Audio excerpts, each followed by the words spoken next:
Welcome back to Tendencies. I am your host, Jay Suave. And I am Jreese. It's been a great week of football, great week of basketball. I want to say if you're tuning in this week, thank you. If you've been tuning in with us every week, I also want to say thank you. But going back to how it's been a good week, the Lakers have won the in-season tournament. Congratulations to them. They won against the Pacers. And I know they had a weak group in general, but, you had everybody you would expect to win against. You had a Bradley Beal's Suns. And I just want to put some stats out there. They had a point differential of plus 74 in this group. So I don't know if I just didn't do my research correctly going into it. I know I was on this show where I was talking about, this team might win, that team might win. I honestly thought the Timberwolves were going to pull it out. But it is what it is. But congratulations to the Lakers. How you feel about LeBron getting another trophy that Jordan doesn't have? All I gotta say, in the in-season tournament, LeBron is 1-0, and Jordan has 0 wins on his belt. Hey, how many in-season tournament MVPs does Jordan have?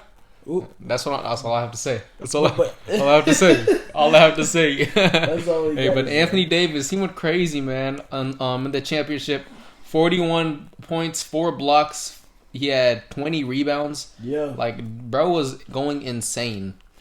And even in that last game against the Pacers, the Pacers just couldn't stop him inside the paint. They had 86 points in the paint, and they had 27 free throws. So just talking about that, it's just been insane to see the Lakers kind of bully them like that, because they got Miles Turner on the team too. That's not a guy you'd want to go against in the paint. So just congratulations to the Lakers. And I have another team that I also want to talk about. The Minnesota Timberwolves, y'all. I had no clue that they'd be this good. And it's just they started off the season 17-4 with those losses coming to the Raptors, Hawks, Suns, and Kings.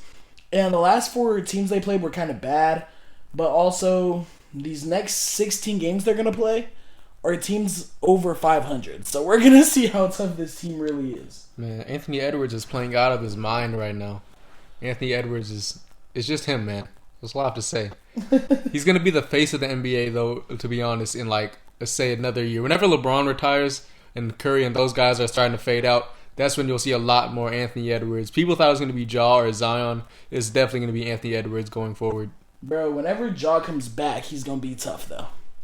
Hey, if he give me a 1v1 or you have the one-on-one comparisons and who would you rather take and build around, I'm taking Anthony Edwards every day.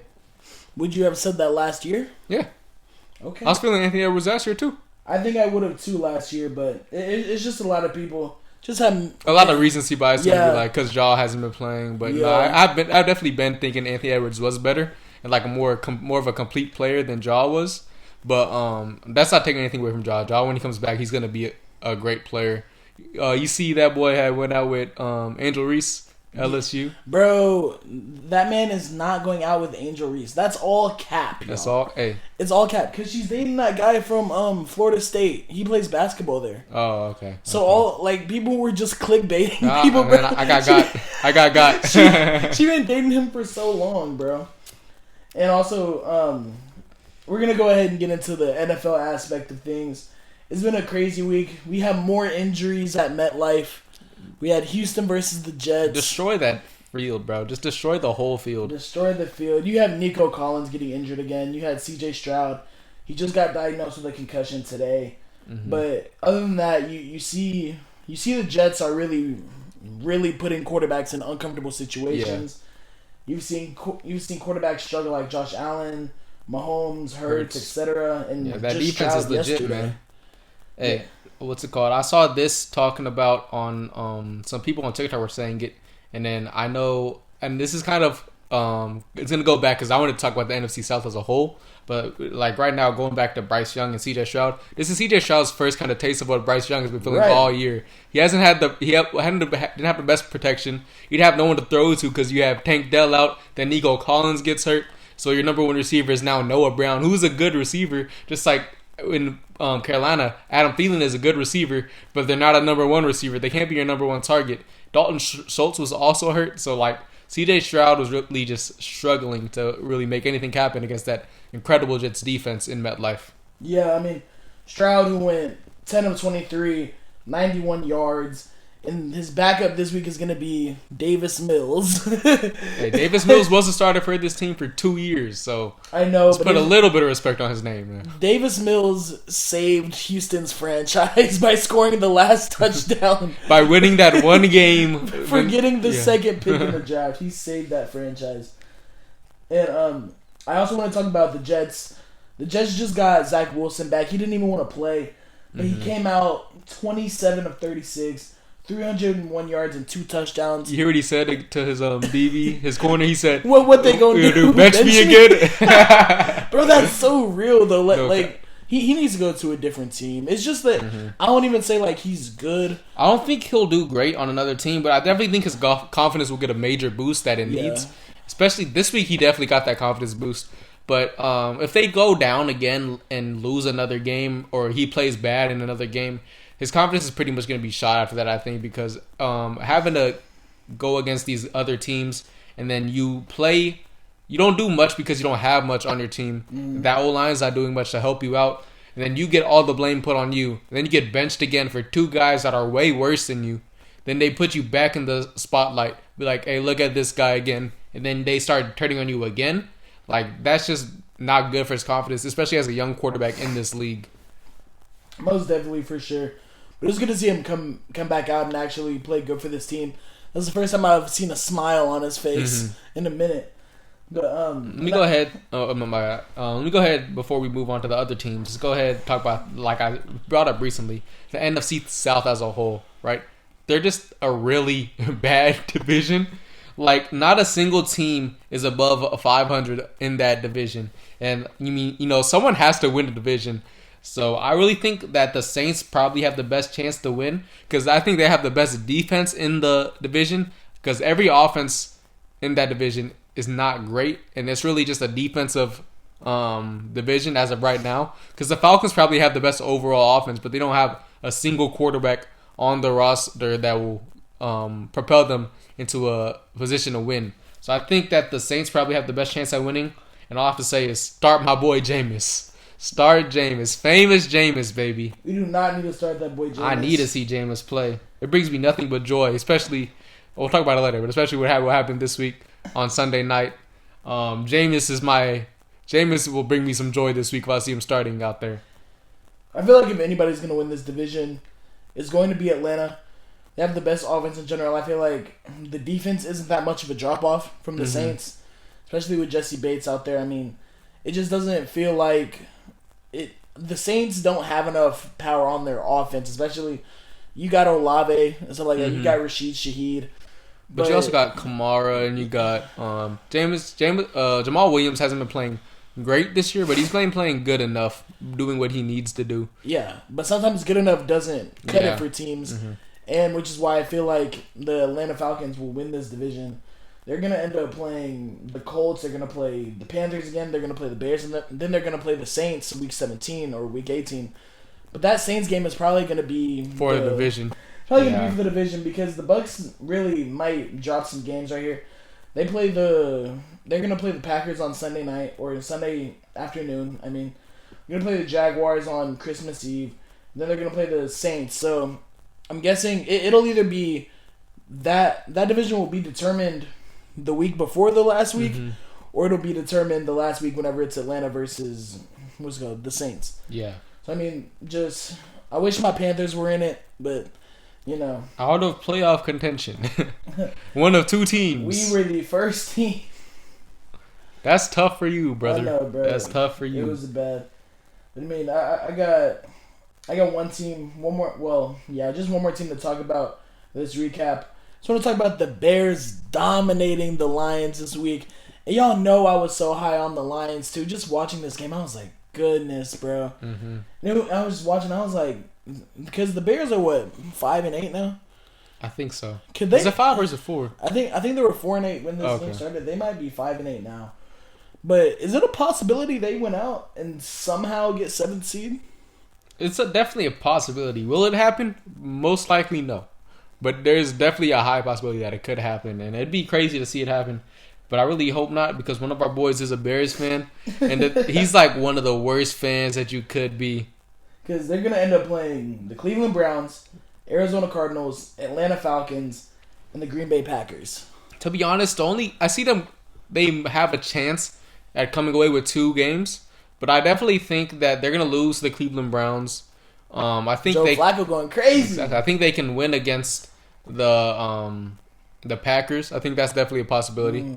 I don't know. I think I don't know. Last week of the season. I'm not saying it would happen. I'm saying it's definitely a big possibility that could happen. But honestly, with Kyler back, I think they're going to lose to the Cardinals, because I think the Cardinals are really a team that's not going to make the playoffs, but they're a real sleeper. You know what I'm saying?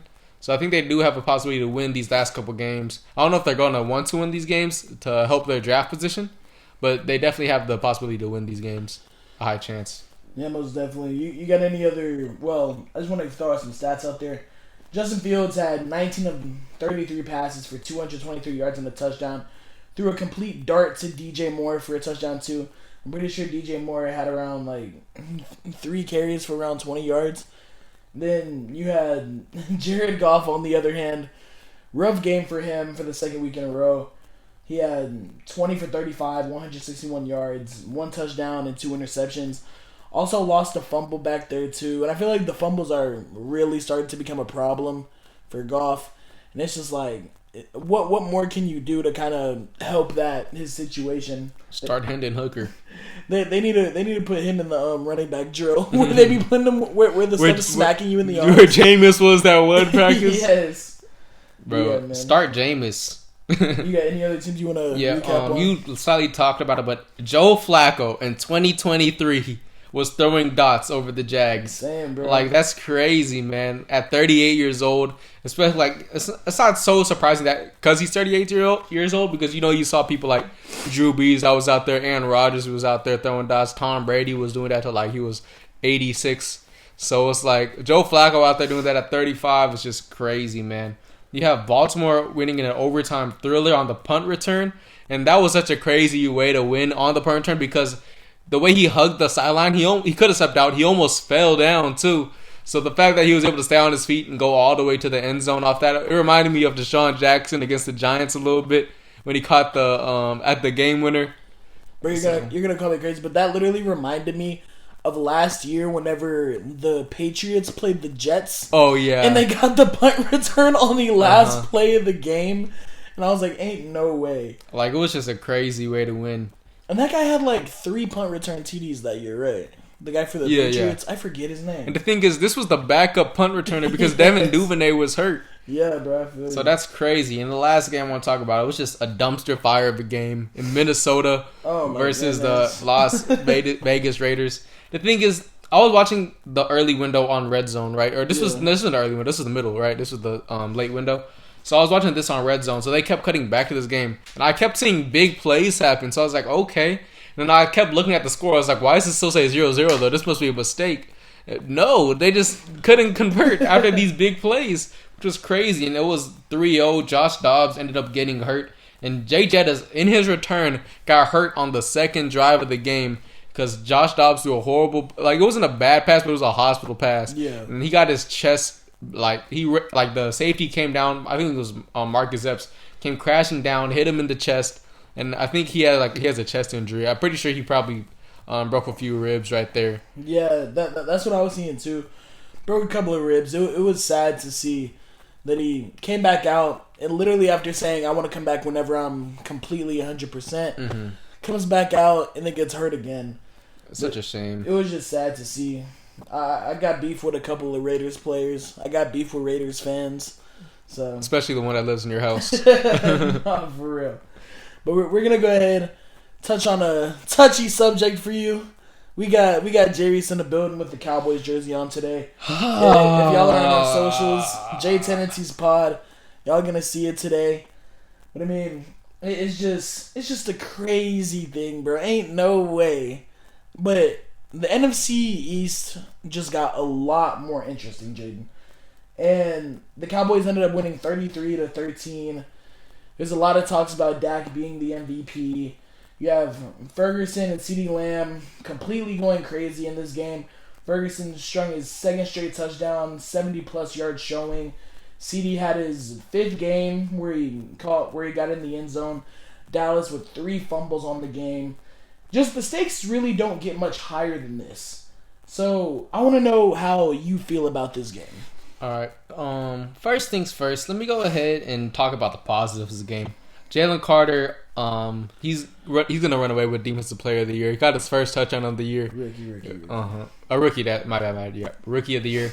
But that was a great play by Fletcher Cox to hit the ball out on that sack, and then Jalen Carter being aware to pick up the ball and run down the sideline and outrun those other offensive linemen to get in the end zone. Yeah. That was a great play. Jalen Hurts played really well, even though he had that fumble early in the game. He was throwing a lot of great passes throughout the game that just unfortunately weren't caught, but he was throwing a lot of great passes. But that's about all I have to say positively about that game. Dak Prescott, hurts for me to say it, but I knew going into this game, whoever won this game would be the front runner for MVP, and it's definitely Dak. Dak deserves it. Dak played a great game today, aside from the turnover that he had. He played a really great and clean game. I don't like the comments he made after the game, though. Ain't no way y'all was going to drop 50 on us, Dak. Bro, the way they was playing. Ain't no way y'all was going to drop 50 on us. The way they was playing. Yeah, we severely got outplayed and outcoached for the second week in a row. Like, Eagles have led up 30-plus points in 3 consecutive weeks. And we had fumbles on offense from our 3 biggest playmakers. One by Jalen Hurts in the first quarter. One by A.J. Brown at the beginning of the third. And one by Devontae Smith in the fourth when we were trying to build momentum back up. So, though, I have a few takeaways that I want to say for the offensive side of the ball. For the second consecutive week, Brian Johnson cannot get the run game implemented early enough against a team who usually struggles against the run. Like you see earlier in the year, especially when the Cardinals won, they knew that they had to run the ball and they implemented the run towards Micah Parsons to get him to take him away, make him a non-factor in the game. The fact we couldn't implement the run again this game, with Swift only having another 4-touch first half in the to start the game off. Like, this is exactly what I touched upon last week, right? As we get closer to the end of the year, we need to start running the ball more, especially with DeAndre Swift. How are we going to upgrade on the at the running back position from last year? We have Miles Sanders with 1,000 yards, and DeAndre Swift is extremely close to having 1,000 yards on the year. Yeah. But we can't get him there because we refuse to run the ball early and get that run game going. That's something we really miss, especially with Stain Steichen.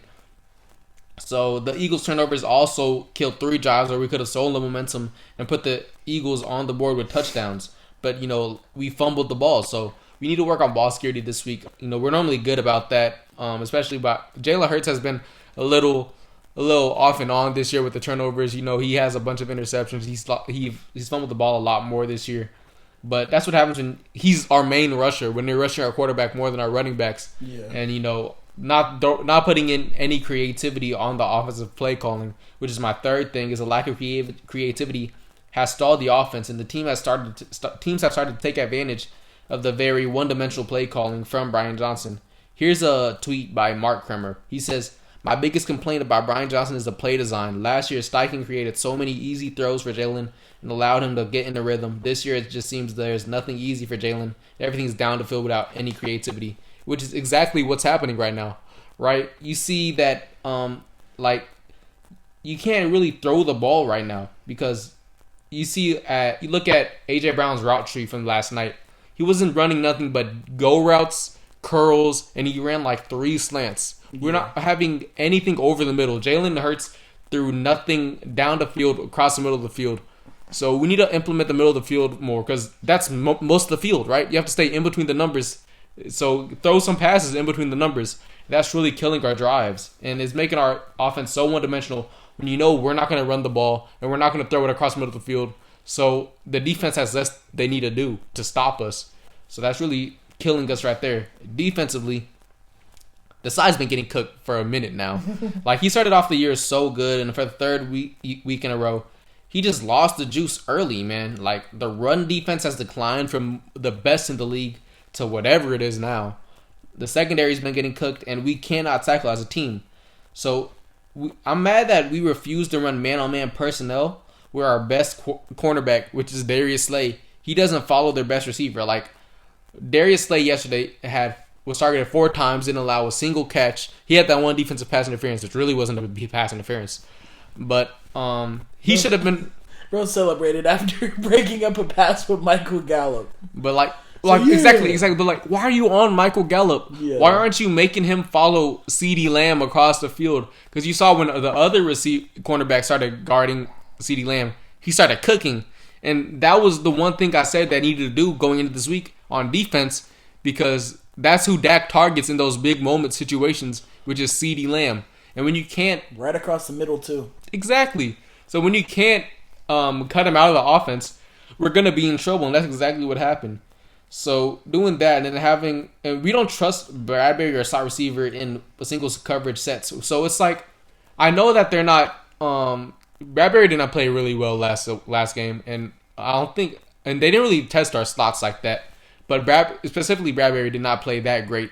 So I understand why you lose trust, but so what? They get a couple of big plays over the top. Trust in Bradbury. He wasn't all pro last year, so you should have more trust in him to make those plays into single coverage instead of running just zone. Like one of the big catches that Ferguson had over the middle, we had Nolan Smith in coverage. We drafted him to be a pass rusher, and we have this man dropping back in coverage against Jake Ferguson, who's been playing extremely well this year, which does not make sense. Yards after catch, monster. Like, oh my goodness, bro. Like, come on, man. Like, why are we going back to the Gannon ways when we knew Gannon, like we left Gannon over there in Arizona, and he became the head coach after the bowl. And then the last thing about defense I want to say is that the defensive line can't get any pressure, and we cannot blitz at all. Like, we mainly ran 4-man rushes, and when we do blitz, we don't hide it at all. It's like, I'm watching the game, and I'm looking at the field. We have 4 down linemen, and then I see them all bunched, and they're about to blitz, and I'm like, oh yeah, it's cover 0. It's the only formation. It's the only blitz we're running. Like, early in the year, they would disguise the blitz, so they run a bunch of twists and stuff, on the defensive front side of the ball, and then the linebackers would blitz when it looks like zone, so the offense gets confused. But we're not confusing the offense no more. We're showing you this is what we're doing right here, and you beat us. And they're like, okay, we'll do exactly that because we know what you're in, and we know how to play against that. So there's no creativity on the offense side of the ball or the defense side of the ball. So it was just an embarrassing game all around. We got outcoached, we got outplayed, and hopefully going forward we fix all these issues going into the playoffs, and we find a way to win when we see these teams again, because we're most likely going to see San Francisco or the Dallas Cowboys again in the playoffs. Yeah, and I do gotta say that was a tough game. Like I said, the stakes are high. I'm going to lay out this scenario for you. So the next 4 games, you have, 4 teams sitting at 10-3 right now in the NFC. You have the 49ers, you have the Philadelphia Eagles, you have the Dallas Cowboys. Y'all's future games, y'all's next 4 games, you're playing at Seattle, no Geno Smith. The New York Giants against Philadelphia, at Philadelphia. Arizona, at Philadelphia. Then y'all's last game of the year is going to be at New York against the Giants. You have the Cowboys next few games. You got 2 tough ones on the road, Buffalo and Miami. Then you're going to have Detroit at home, which they haven't looked so good the past 2 weeks. So honestly, depending on how they look the next 2 weeks is really going to depend on what we think how that game is going to go. And then we're going to have the Commanders as their last game. We're not thinking of anything about that. They're probably going to blow them out. But it really depends on what happens with these other 2 teams. And you have the 49ers. They're going to end up playing the Cardinals, the Ravens. That's going to be a home game for them. The Commanders and the Rams. So looking at these teams, what I thought in general, I think the best team that will probably win out is probably just going to be it's either going to be y'all or the 49ers. And I say that because Seattle's missing Geno. Yeah. I don't trust Drew Lock to come out there and go crazy against y'all. I would probably have a different mindset if he was. I probably would still say y'all would win, but it'd be a closer win. Yeah. But just seeing how the 49ers kind of took that tough schedule and ran with it and was able to only lose 3 games in that sentence, really. They really should have only lost 1 in general. And now they're going to play Cardinals, Ravens, Commanders, and Rams. And I'm super high on the Ravens. They just had a nail-biter with the Rams. And honestly, hopefully they'll fix up a few things. They'll make some shake. But how do you feel like this is gonna pan out in these next 4 games? And do you think that there'll be like a tiebreaker for the NFC or especially the NFC East, because it's a realistic chance y'all win out? Both of y'all. I definitely think that. Well, first off, going into this week, this is the end of our gauntlet that people had us in, where we were projected to go 2-4 and we went 4-2. So I'm really proud of what we were able to do during this stretch.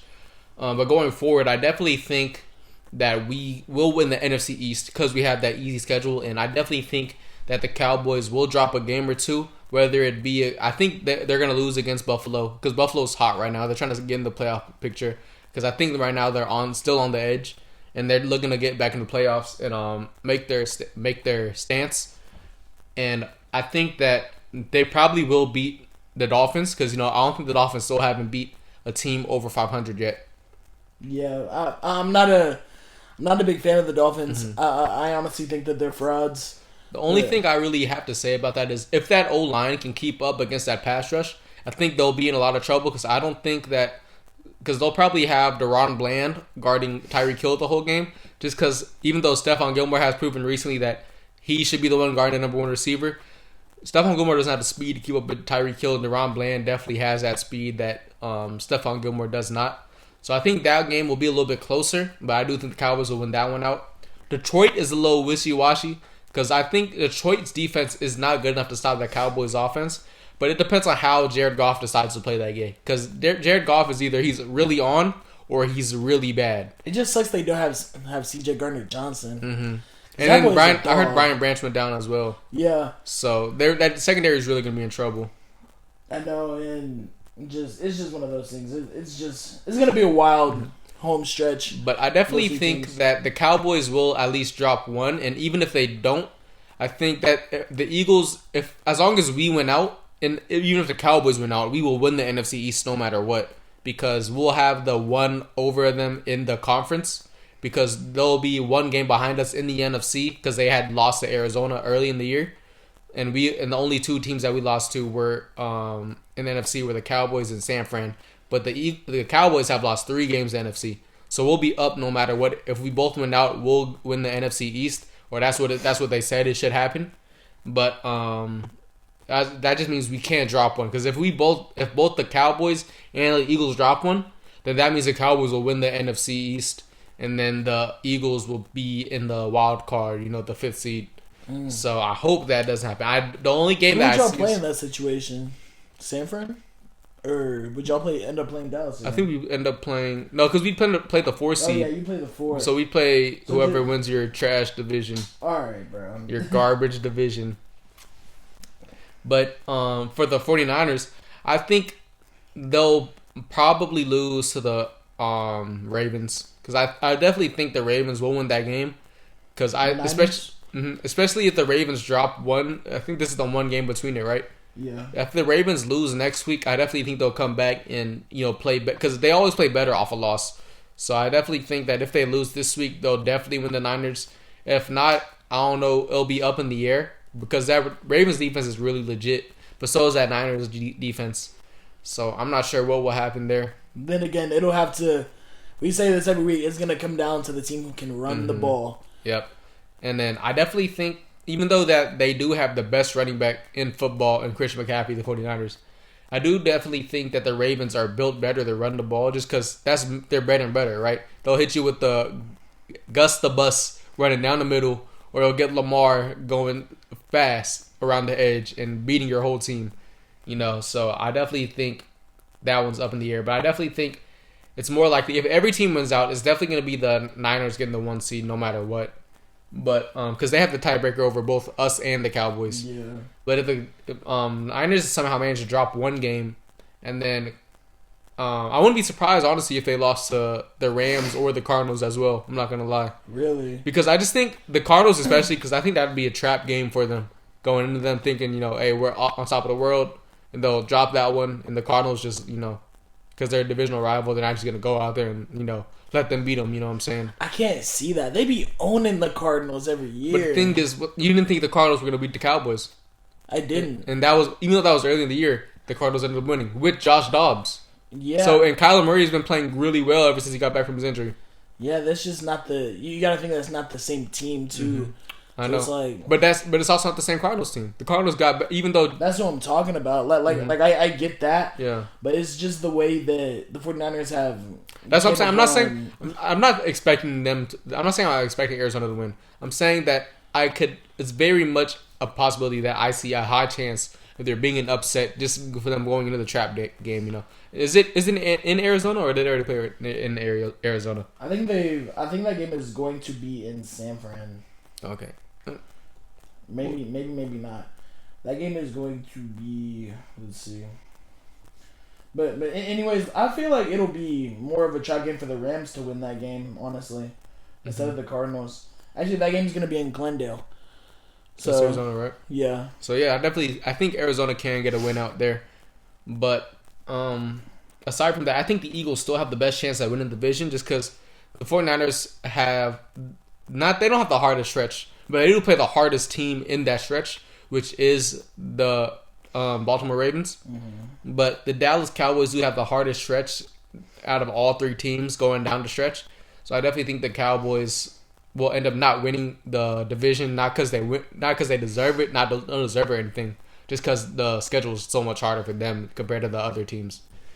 Yeah, I want to talk a little bit on Buffalo. They've looked pretty good the last 3 weeks. I know whenever they played y'all, they played really well, honestly. Y'all came out with the win, which is good. It's just because Buffalo, especially last game against the Chiefs, they can't close. They haven't been able to close those games, and then especially going to the Cowboys, you're gonna need to want to close these games because especially Dak having coming into his best year of his career, you know, playing like the MVP favorite, which he is right now. If you give Dak a chance to win the game and you don't close out the ball game early, Dak will go out there and score a touchdown and win the game for you. Especially with that defense that's already banged up, you know, it's gonna be a little bit harder for them, especially against the good receiving core. Yeah, and that's what I was going to touch on, you know. Especially with this game being in Buffalo, it's going to be a cold one. You haven't seen the Cowboys necessarily play really well in those cold conditions, especially in the last few years. But it's gonna be a tough one for them to pull out. But hopefully it'll be a good game. I'm just looking for a dogfight in general. So hopefully that's just a really good game. I'm hoping, honestly, at this point, I really just want the Cowboys to win. Since they already beat y'all. I hope they don't win. Yeah, I know you don't. I hope they lose this boys jersey right every now. game. I'm already knowing. All right, let's go ahead and get over to our next topic, which is the Kansas City Chiefs. Do you think the Kansas City Chiefs are in trouble? And before you answer that, I just want to bring up the elephant in the room, which is that Mahomes meltdown at the end of the game, right? Mm-hmm. You get that blatant offsides, which is a great call by the refs. Like, we can all agree on that. Even though, you know, the refs have been under a lot of scrutiny this year because they've had a bunch of bad calls. That was not a bad call. That was a great call because he was like 10 feet offsides. I know I'm over-exaggerating. He was like really half a foot. But he was blatantly offsides. And then you see Patrick Mahomes on the sideline yelling at the refs, getting killed back by his entire team. He goes up to Josh Allen and says, "That's the worst effing call I've ever seen in my life." After they just won the game. And then you go in a presser saying, "Yeah, the refs, you can't call that in that situation." You have to understand that as a quarterback, as the face of the NFL right now, this is not the look you want to have as a sore loser, as a crybaby after a loss. Like this, you saw Jalen. This is exactly what happened last year in the Super Bowl, right? Jalen Hurts didn't do none of that after the game, right? They got the holding call at the end of the game that probably shouldn't have been called, just like this game play shouldn't have probably not been called because it's that late in the game, but it was called. You weren't complaining back then, but you're complaining now because it happened to you, right? So after all these calls that have happened for you, and now to see that it happens to the other team, and we see how you're going to react in those situations, it's just not a good look for Patrick Mahomes at the end of the day. Yeah, and, you know, of course you got the blatant offsides call. And I actually saw this today. There was 4 other plays where Kadarius Toney was offsides, and they didn't call it, and they didn't even tell the Chiefs about it. And that was kind of a big thing for me too. Because if you weren't even going to call it, at least like let a team know. I'm not saying that the Chiefs deserve to know or anything, because it shouldn't happen in general. You're a pro athlete. You're a pro at your position, so you should know. Mm-hmm. But at the same time, Mahomes and the Chiefs have been bailed out throughout Mahomes' whole career. Exactly. And he even got bailed out that game with a no call on holding probably 6 times whenever the Bills were on offense. You know how many offsides Jawan Taylor has yes. that they never call? You got stuff like that. You even got, especially the holding from last year, bro. It's just been a lot of stuff that hasn't been called. That went but Patrick whenever Mahomes' something way. gets called against you, you can't be cussing out the refs and having Andy Reid. I've never even seen Andy Reid for real act like that either. And Andy Reid's been in the league for 20 years as a head coach. And he's never not acted that way once after a game. And it's just it's one of those things where it's on you. It is literally on you. That's not on the refs whenever you're blatantly offsides. And they wouldn't have even acted that way if it wasn't a touchdown. Mm-hmm. So it's just one of those things. But it's just another heartbreaking, frustrating game for the Kansas City Chiefs. But are they in trouble is the question. And I necessarily don't think that they're in trouble. But but I say that because it's so hard to write them off. Mm-hmm. You know? Because I know they have their flaws. It's looking like they might have one too many flaws, you know? Because they're still sitting at third in the AFC right now, just off their division, because their division isn't even that good. But I mean, it's just there's no way that, well, I won't say there's no way, but this just isn't the same team that we've seen. And looking at this team, you're like, well, this team doesn't have the facets, it doesn't have the utilities it needs to maybe get back to the Super Bowl, to go win it, obviously. And honestly, we've been thinking this whole year that the Ravens are going to come out the AFC. Even whenever the Chiefs had just lost one game against the... Yeah, whenever the Chiefs were in number 1. Yeah. We were still expecting the Ravens to come out with the division. And it was just they just don't look like the same team. And that's my thing about it. It's just that the Ravens have always looked better to me. And you see the Bills are finally starting to get back hot. And honestly, the Chiefs, it's not looking too good for them, honestly, in general. However, they're going to play the Patriots. They're going to play the Raiders on Christmas Day. And they're going to play the Bengals. Jake Browning might give them that work. Speaking of Jake Browning, I think his first 2 drives, I won't even say his first 2 drives. His first 11 passes, 11 for 11, 175 yards and a touchdown. Bro was the NFL equivalent of a bucket. He's literally a bucket. And I want to... And Joe Burrow is such a nice guy for this. He literally... let his family sit up in his suite. Yes. And I was like, bro, that's so cool of Joe Burrow.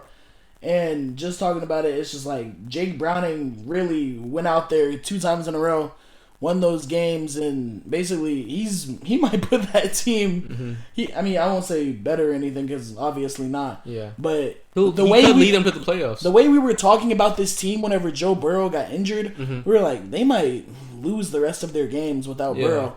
But Browning has came out firing. So, bro was ignited, bro. What team did he used to play for in college? Was it Washington State? I am not too sure. Because I remember, I know it was it was either Washington State or FSU. I think it was Washington State, though. I think it was Washington State. Yeah. So he's like, hey, they're up there in the playoffs. Let me show off for my team. No, for real. And started throwing dots down the field. Oh, because they did have a little, they did have that thing in the locker room where people were going around, who's going to win the national championship? And he did say Washington. But I'm going to go ahead and answer the question that we posed. And is Kansas City in trouble? In the future, definitely not. Because you'll have Patrick Mahomes locked in for another 6 years, I think. But as of right now, for the rest of the season, I think they are in trouble. Because they have the biggest wide receiver problem in the league, probably. Not in the fact that the wide receivers are bad. Because the wide receivers are still really good at getting that separation. Because they have a bunch of speed demons on the edge and whatnot. But their receivers lead the league in drop passes, which you can't have, especially with a quarterback like Patrick Mahomes throwing you dots down the field all the time, you know. they have not invested in a capable wide receiver one since Tyreek left. And Tyreek Hill has been able to change the dynamic in Miami. Mm-hmm. And you haven't had no one do that for you in Kansas City since he was left. You brought in Juju Smith hoping he could be that answer for you long term. But, you know, at the end of the day, Juju Smith is just not that guy. Like, Juju Smith had a really good year last year, but he still wasn't no number one wide receiver, you know? Yeah. And you had opportunities, you know. You could have went out there this season before the deadline. Could have got someone like Mike Evans, or you could have got someone like I would have really appreciated that. Mike Evans, especially after the Yes. game he had last week. Or you also could have went out there and got T. Higgins or somebody like that, you know? Someone who could have been that number one for y'all going forward, but y'all didn't do that. And now you can't be mad that you don't have a wide receiver one on the field that will make those big plays for you that's reliable when Kelsey's being covered. Because you didn't make an effort to go out there and get one, you know? Yeah. So, going forward, I definitely think they'll have troubles, especially with that receiving group that they have. Will they win the division? Probably, because, you know, they have one of the easiest 4-game stretches to end the season. Like you said, they're playing the freaking Patriots next week. Like, they're going to bounce back. Yeah. So, they'll be fine, but all I'm saying is the Broncos are only 1 game behind, but they do play the Lions next week. So I'm not saying it's going to be a cakewalk for them afterwards, because even though they do have a pretty easy 3 games to end the season, the Broncos, they do have to worry about the Lions first, you know, who have come off of a loss. I think they're coming off 2 losses, right? Yeah. Yeah, so I definitely think the Lions could win that game, but I do think the Broncos will end up winning. But if the Chiefs can't get their act together, they lose one of these games, or they lose a couple of these games. Because either way, this is going to be the first time in Patrick Mahomes' career that he's going to play a playoff game on the road, right? Yeah. Because normally he's always been like the 1 seed, right? Or the 1 or 2, I think. Someone tried to make that an argument, like in a debate. He was like, Patrick Mahomes hasn't even played an away playoff game yet. How are we supposed to tell this about him? And we're like, there's a reason he hasn't played an away. Because he's always the 1 seed. Yes. And the one time he played, he was the 2nd seed. They still won. I think they went to the bowl because that was the year. It was either the Titans or the Ravens were the 1 seed. The Titans were the 1 seed. Okay, and then they had they lost in the first round, so they were automatically the first up. So yeah, I definitely think that they'll be fine to win a division. But if they drop one, you know Matthias gonna be like, Broncos are going to the bowl if they Chiefs drop another one, because especially if the Broncos are able to win this game against the Lions, they're in prime position to take over that division, you know, because they'll have a really easy 3-game stretch after they play the Lions as well. Yeah, and honestly, besides you have the Dolphins and the Ravens, of course, but besides that, there's no one really who's going to be in that playoff picture who can run the ball like the Broncos either. Mm-hmm. But especially for the Chiefs, I think, in my opinion, it's a high ceiling, but a low floor. Mm-hmm. You feel me? Because you're looking at finishing the season 12-5 or 11-6. Because you might drop one, who knows? If you win out, you're still 12-5. But if they can probably build some offensive rhythm over these next 4 games and get into the playoffs on at least some type of positive note, that's probably honestly the best scenario at this point, and just try to get there on a positive note offensively. So, and let's talk about this before we move on, because like no one's really gonna talk about this play but it was really incredible because of the offsides, obviously. Yeah. But that lateral by Travis Kelce to Kadarius Toney, first off, he threw a spiral for the lateral, threw a dot on a rope.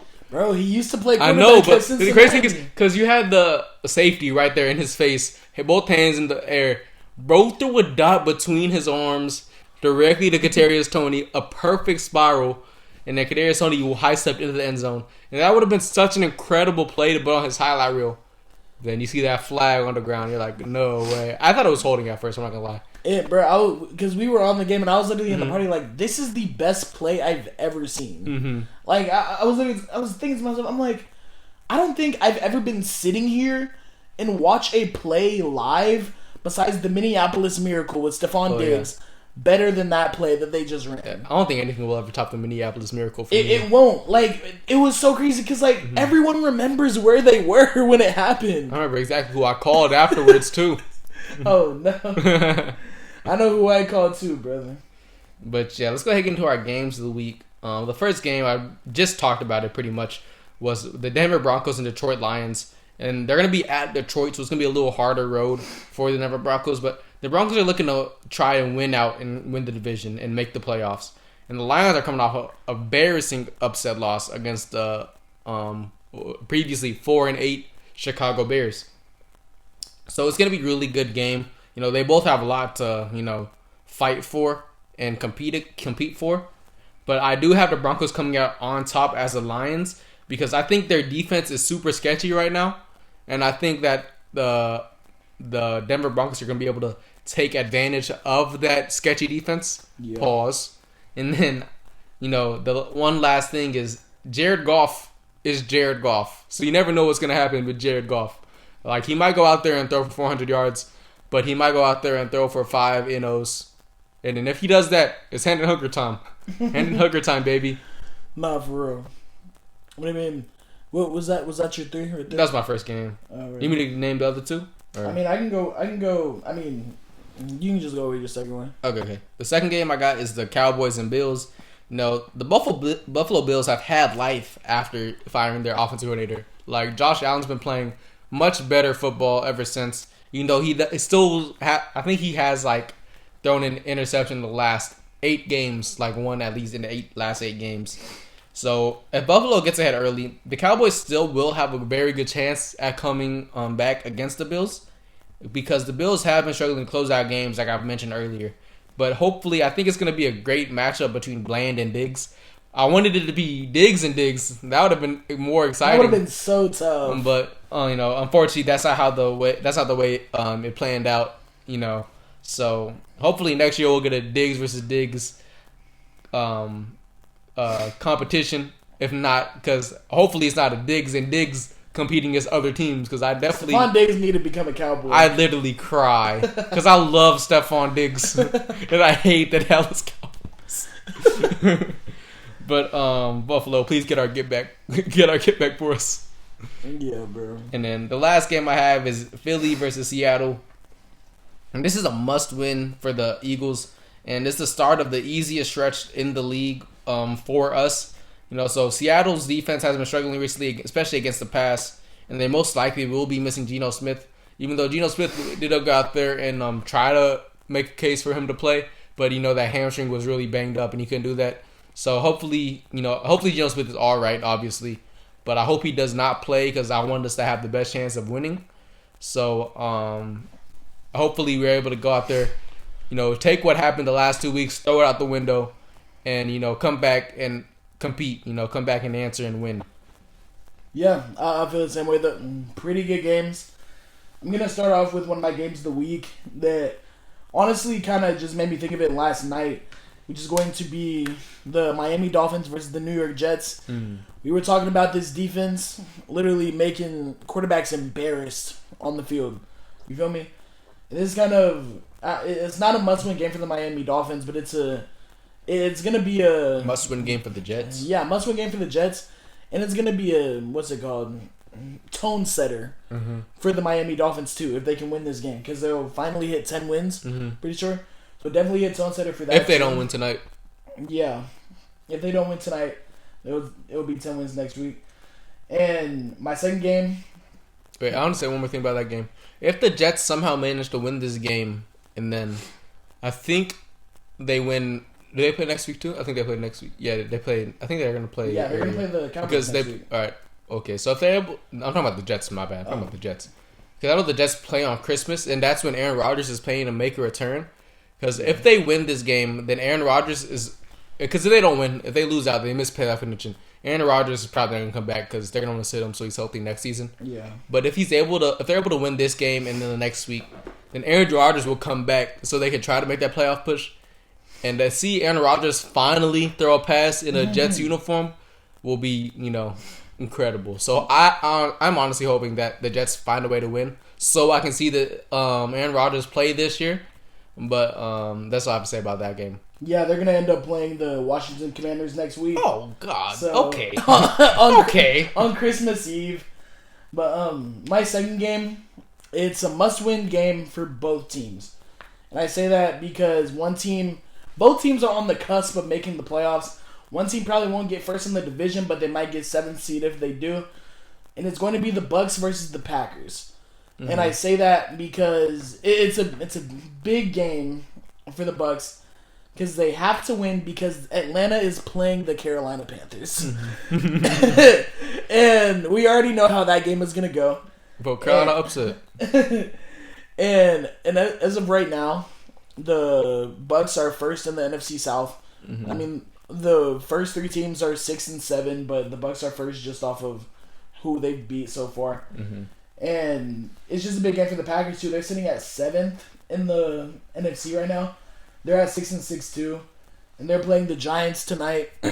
So, I don't know. Tommy DeVito low-key been going a bit crazy. He's trying to get his 3rd straight win with the Giants. But who honestly knows? And my 3rd game of the week is going to be I forgot my game of the week, but honestly, there's really none even crazier than just Cowboys and Bills. I'm just gonna go back to what was already said about it, and we're just talking about that game. We wish it was Diggs versus Diggs, but it's not.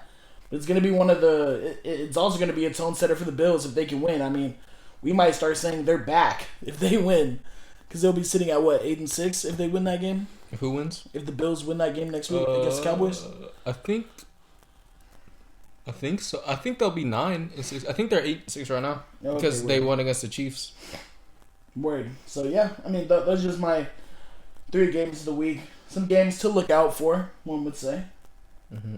No, you're right. They're 7 and 6 right now. So if they win, they'll be 8 and 6. So yeah, we're gonna go ahead and get into our top 5 teams of the week, and I'm gonna go ahead and let you start off first. I won't say much as the rankings have changed in between the top 5, but there's only one team that left mine. What about you? All my teams stayed the same, man. Number 5, I got Miami Dolphins. Since this is recording on Monday, we haven't seen them play yet, so I'm assuming that the Dolphins got their win and they stay at the number 5. Number 4, fall from grace, man. Philadelphia Eagles. God dang, man. Yes. Miami's only below us because we got the tiebreak because we beat them earlier this year, and they can't really have a tiebreaker or catch back up because you don't play them again. So Philadelphia has had a tough couple of weeks that unfortunately made them drop all the way down to 4. So hopefully we can find our way back up. But right now we're gonna sit at that 4th spot. Number 3, number 2, number 1 was all. I didn't know who to put because all these teams are playing really well and playing really good football. But somebody had to be 3, somebody had to be 2, and somebody had to be 1. So number 3 was the Dallas Cowboys. There is a strong case for them to be 2 or 1 because they have been playing extremely well recently. And, Stephen A. always says Dak plays his best football in the month of December. And that's exactly what we're seeing right now. Dak's playing incredible football. He has been playing incredible football for the last, 6 weeks, I think. Yeah. So, the Cowboys, they could be higher, but I have the team that beat them earlier this year at number 2, which is the San Francisco 49ers. They're in the same spot as they were last week. They did play really well. They beat the Seattle Seahawks. I honestly thought that Seattle could have won if Geno was there, because there was a lot of passes that weren't completed just because it was Drew Lock throwing that ball instead of Geno Smith. So I definitely think that Geno Smith would have helped Seattle win that game. But, that's not how it panned out. So, good job for Brock Purdy. First play of the game, by the way. Freaking Christian McCaffrey on a pitch play. 75, 76 yes, yards. Sir, that's my guy. Jeez, bro. And that's an incredible play by Brock Purdy. That's an MVP level play from Brock Purdy right there. You just don't want Dak to win. No, I want Dak to win. I don't want Brock Purdy to win. Oh, well. That's why I'm saying that because a week ago they were saying Brock Purdy's a favorite. And that's the kind of plays Brock Purdy will make for you, man. Yeah. But he did throw. I'm not gonna lie. He did throw a dot down the middle of the field to Deebo Samuel when Jamal Adams was in coverage. Which Jamal Adams, you deserve a whole episode. So I can explain. He needs to be a whole topic. He's a whole topic because Jamal Adams is just Jamal Adams, man. But the number 1, I have Baltimore Ravens. Freaking love. I love the Ravens. I love. They're not my favorite team, obviously. But I always have, appreciate the Baltimore Ravens back when Ray Lewis and them was on the team. Back when Joe Flacco was out there throwing dots. Joey Flacco. Shannon Sharp, they won that ring, but them boys are looking great, They got that one touchdown on the Odell Beckham when Odell ran the wrong route and he still managed to score a touchdown to play, which is, that's just all I have to say about the team. Exactly. But, being able to do that, Lamar was still able to put it in a spot exactly where he knew Odell would still be able to go and catch that ball. So Lamar is playing MVP level football as well, But I definitely still think Dak is a front runner right now. But that team is going to be a force to reckon with in the AFC the rest of the year, and I definitely see them winning out and going to the bowl. And they're honestly my favorites right now to win the championship. Yeah, I feel you. And starting off my list, I'm going to go ahead and put the Miami Dolphins. Like I said earlier, I'm not too high on the Miami Dolphins. I don't think that they'll go crazy in the playoffs at all. I just think they haven't even beat a team over 500. So it's one of those things to where, you haven't shown me quite literally anything. And they might go out there in 2 weeks against the Cowboys and say, okay, screw you, Jay. All right, then. First play, Tyreek Hill over the top. But no, for real, it could happen. It's just that they haven't shown me anything to this point. But they're the only other team with only 3 losses. So it's hard to put teams like the Chiefs, the Jaguars, and other teams up there.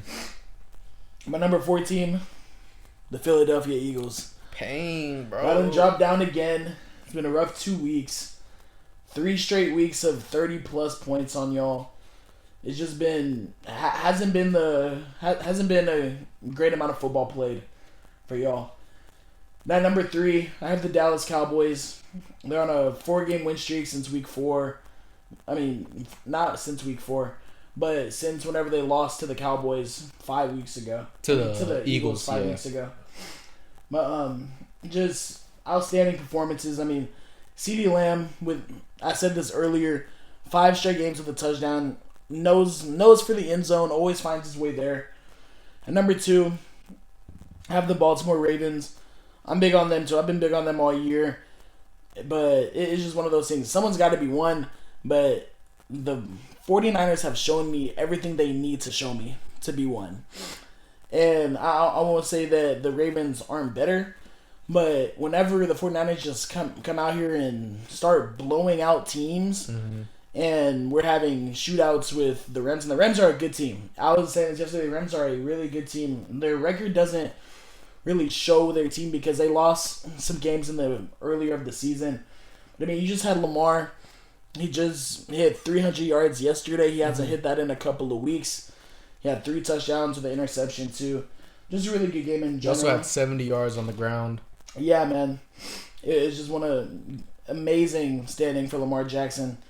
But I want to say the drop-off between these teams aren't that far. So and what will really decide who's 1 and who's 2? Whenever they play. Exactly, when they play in a couple weeks. Yeah, and that'll probably be who stays there for the rest of the year, honestly. There's only 4 more weeks. You can't really do this when the playoffs come because, it's the playoffs. But yeah, man, those are my top 5 teams, and I'm honestly excited to see what happens with these teams throughout the next few weeks. But that pretty much is going to conclude our episode. If you tuned in, I just want to say thank you. If you're new, we just want to say welcome, and we'll see you again this Friday. All right, yeah. Y'all be easy. We'll see y'all soon. All right, see you guys.